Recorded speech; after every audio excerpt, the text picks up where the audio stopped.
August 1971. A fake prison was built inside the basement of Stanford University. It was supposed to be a simple psychology experiment. It was meant to last 2 weeks. It lasted 6 days. By the end, healthy college students were crying, breaking down, and begging to leave. And the most disturbing part, no one forced the guards to be cruel. They chose to be. This is the story of the Stanford Prison Experiment.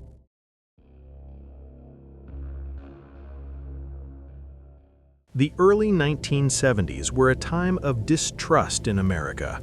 The Vietnam War, government secrecy, prison riots. Psychologist Philip Zimbardo wanted to understand one question: do prisons create cruel guards, or do cruel people become guards? He recruited 24 male college students. They were psychologically screened. They were considered mentally stable, middle class, educated, ordinary. They were paid $15 a day. Then the roles were randomly assigned. Half became prisoners, half became guards. That's when everything changed. The prisoners were arrested at their homes by real police, handcuffed, searched, booked. They weren't told it would be that realistic. They were blindfolded and taken to the mock prison basement. Their names were taken away. They were given numbers, smocks, no underwear, rubber sandals. The guards were given uniforms, mirrored sunglasses, wooden batons. Power. The experiment had barely begun. Within 24 hours, something shifted. The guards began enforcing arbitrary rules: push-ups, middle-of-the-night head counts, humiliation. No one told them to do this. Zimbardo didn't instruct cruelty. But the anonymity, the uniforms, the power, it changed them. One guard became especially aggressive. The prisoners began showing stress. One had an emotional breakdown by day 2, screaming, crying, uncontrollable rage. He had to be released. The experiment was spiraling. By day 3, the prison felt real.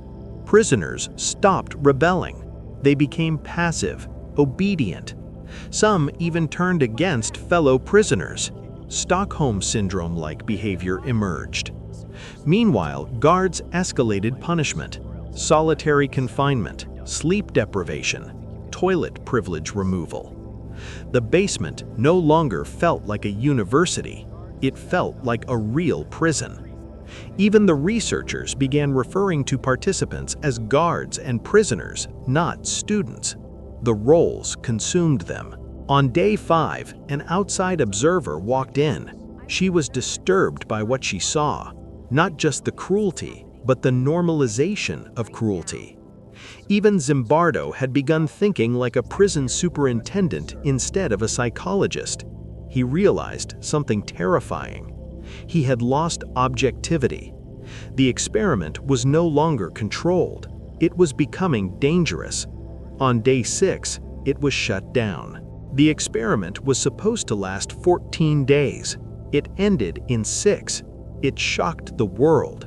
It became one of the most famous psychology studies ever conducted. But later, criticism emerged.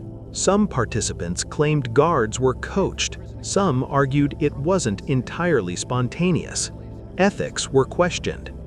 Still, one thing was undeniable: ordinary people can transform under power structures. Years earlier, another experiment showed something similar: Milgram experiment. Participants were willing to administer what they believed were deadly electric shocks simply because authority told them to. So what does this mean? Is cruelty inside all of us, or does the system unlock it?